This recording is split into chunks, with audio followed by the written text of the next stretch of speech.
तर मित्रांनो, आज आपण बघणार आहोत कोकण रेल्वेची गोष्ट.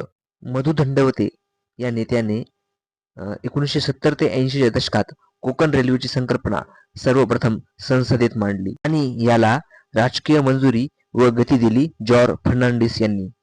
याची प्रत्यक्ष अंमलबजावणी व इंजिनिअरिंग श्रीधरन यांनी केली. कोकण रेल्वे म्हणजे फक्त इंजिनिअरिंग नाही, ती एक कथा आहे माणसाच्या अपार जिद्दीची.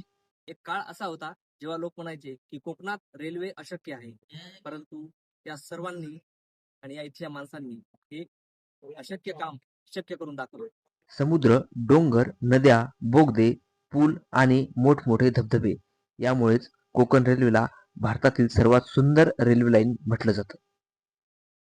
हे फक्त रेल्वेचे रूळ नाही, ही आहे त्या माणसाच्या जिद्दीची कहाणी. तर कोकण रेल्वे ही जॉर्ज फर्नांडिस आणि त्यांच्या टीमची एक महत्वपूर्ण कामगिरी आहे.